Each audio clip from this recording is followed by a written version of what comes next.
하나님의 선교 이야기, 선교적 성경 읽기를 함께 나누겠습니다.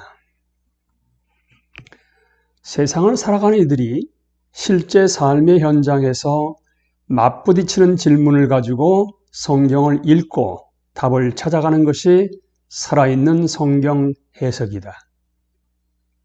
지금 나는 선교적 성경 해석학, 소명의 형성과 실천, 상황과 성경 해석, 선교적 삶의 실천을 위한 선교신학 등의 과목을 가르치고 있다. 이 모두를 포괄하는 나의 학문적 관심은 통합과 실천인데 지금 이 책은 그 작업의 일환이다. 풀러신학교에서 섬기고 있는 안건상 교수님의 선교적 성경 읽기에 나온 내용입니다.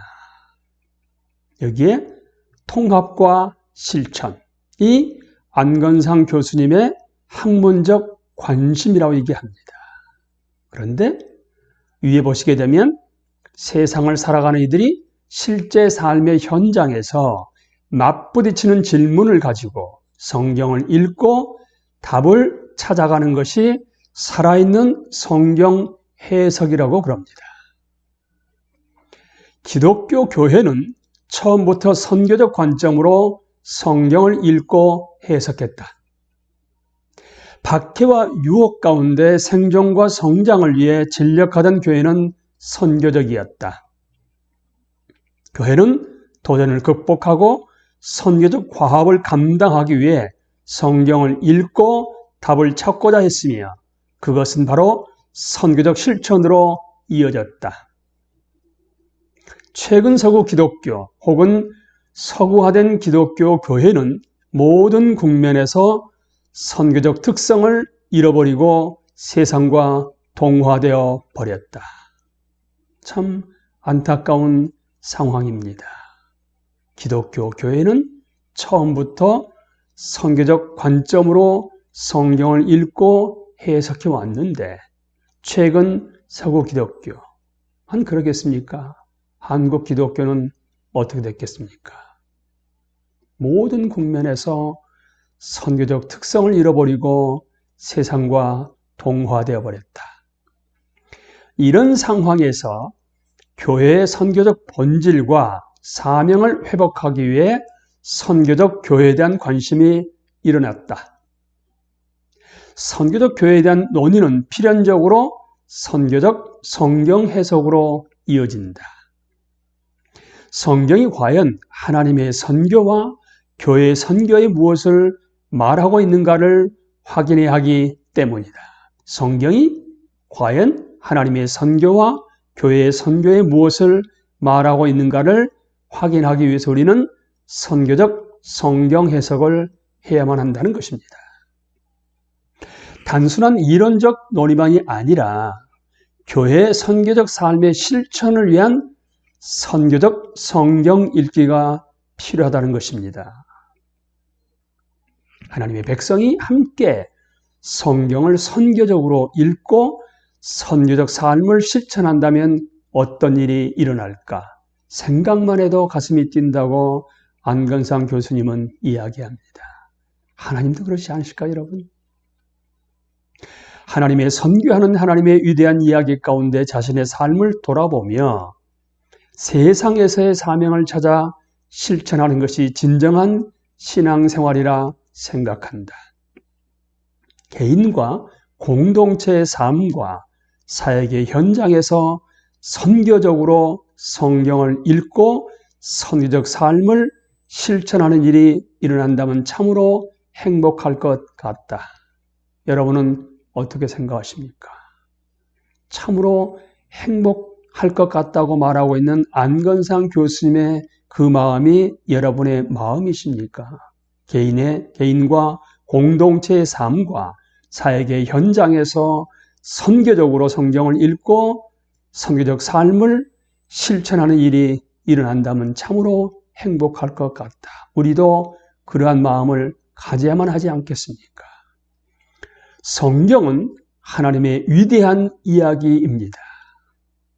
성경의 저자는 하나님이시고 주인공도 하나님이신 이야기입니다. 창세기에서 요한계시록까지 성경은 하나님의 이야기를 우리에게 전해주고 있습니다. 이를 통해서 우리는 하나님의 성품과 삶, 말씀과 행동에 대해 알게 됩니다. 모든 성경 본문은 바로 하나님의 위대한 이야기의 일부이지요. 성경은 또한 사람의 이야기이기도 합니다. 여러 사람이 기록한 삶의 이야기입니다. 이중 저작권을 가진 성경은 하나님의 이야기인 동시에 사람의 이야기입니다.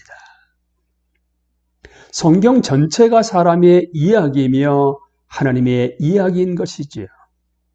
성경은 많은 사람의 이야기로 구성된 하나님의 이야기라고 보시면 됩니다.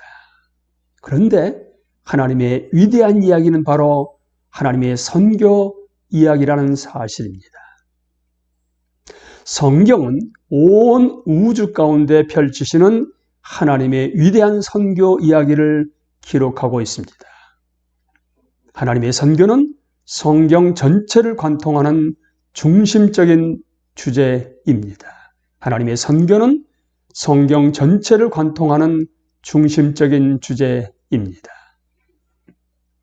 하나님의 선교 이야기는 창조, 출애굽, 그리스도의 구속, 새 창조로 이어집니다. 성경에 나타나는 모든 이야기는 하나님의 선교 이야기의 일부이고 모든 성경 본문은 하나님의 선교라는 관점에서 읽고 해석할 수가 있습니다. 그리고 선교는 근본적으로 하나님의 선교입니다. 우리는 성경을 통해 선교의 중심적인 측면을 발견할 수가 있지요. 그리고 선교의 주체는 바로 누구냐 하시게 되면 삼위일체 하나님이십니다. 바로 삼위일체 하나님의 관계적 속성에서 선교가 비롯되기 때문에 그렇습니다. 삼위일체 하나님은 세상과 선교적 관계를 맺으십니다. 성자 예수 그리스도는 성부 하나님의 보냄을 받아 세상에서 선교 사역을 펼치셨습니다. 예수님께서 승천하신 후에 성령 하나님이, 성령님이 성부와 성자로부터 보내심을 받으셨지요. 하나님께서는 이 예수를 높이 올리셔서 자신의 오른쪽 우편에 대리통치권자로 앉히셨습니다. 그는 아버지로부터 약속하신 성령을 받아서 우리에게 부어 주셨습니다. 여러분은 지금 이 일을 보기도 하고 듣기도 하고 있는 것입니다. 사도행전 2장 33절 말씀을 세 번역으로 읽어드렸습니다. 그는 아버지로부터 약속하신 성령을 받아서 우리에게 부어 주셨습니다. 여러분은 지금 이 일을 보기도 하고 듣기도 하고 있는 것입니다. 선교의 하나님은 자신의 백성을 세상으로 파송하십니다. 예수께서 다시 그들에게 말씀하셨다. 너희에게 평화가 있기를 빈다.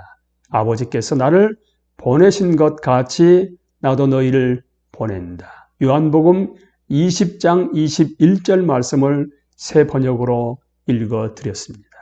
아버지께서 나를 보내신 것 같이 나도 너희를 보낸다.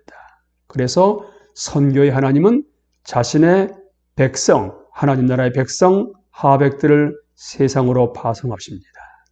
이와 같은 하나님의 보내심이 바로 교회의 선교이지요. 선교는 창조에서 새 창조까지 이어집니다. 창조에서 시작된 하나님의 선교는 새 창조에서 완성됩니다. 새 하늘과 새 땅, 그리고 새 예루살렘에서 하나님의 선교 역사의 결말을 보게 되는 것입니다. 하나님의 우주적 통치는 선교의 궁극적인 지향점입니다.